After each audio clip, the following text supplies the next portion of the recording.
When it comes to your credit score, this is the easiest way to get in the 800s as fast as possible. And this works for people that are building, rebuilding, or people who've been building but have been stuck. And by the way, this is coming from someone who has over 800 credit score for the past few years in his 20s. I own over 60 cards, so I know what I'm talking about. For the simplicity of this video, I'm gonna break it down in phases. Starting with phase 1, which is the builder. This is for the student or the person who just started building their credit. Ideally, as soon as you turn 18 or as soon as you start building credit, you get those first 1 or 2 starter cards. My usual recommendations are Discover or any secured card, or just Google best starter cards right now in 2020, whatever year you're in, and get 1 or 2 of those. After 6 months of being in phase 1, you can now go to phase 2. Now, phase 2 is the foundation phase, and this is where you're going to be building out your foundation for the next however amount of time you plan on living here in the US, where this credit system matters. And usually in phase 2, you want to get 1 to 2 intermediate cards. Now, what are intermediate cards?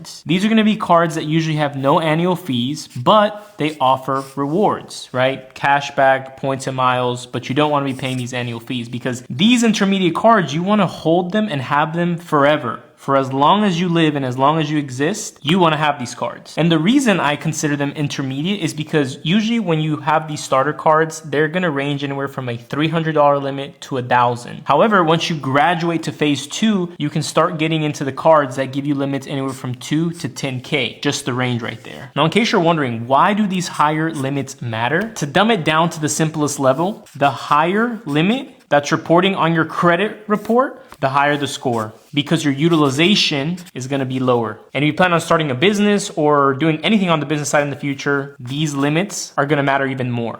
Now, after that, we go to phase 3. Now, phase 3 usually kicks in about a year after you open your first card. At this point, you have your starter card, you have your phase 2 intermediate cards, and phase 3 is where you can start having some fun. Now, to be completely honest with you guys, you do not need to go to phase 3 to get an 800 credit score. Phase 3 is only for having fun. This is where you get the travel cards, you know, you get the bougie business class, first class, all that fun stuff that you've probably seen me talk about on my page. The bougie cards, like your golds, your platinums, you know, the metal stuff. But realistically, you do not need this for an 800 score. All you need to do is have phase 1 and phase 2, and the cards that you accumulate during these 2 phases, you want to hold forever.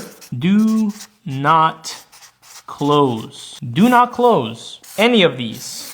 Also very important, do not miss a payment, because the moment you miss a payment on any card, doesn't matter what tier you're in, you instantly opt yourself out of being in the 800 club, because one single late payment can drop your score 100 points.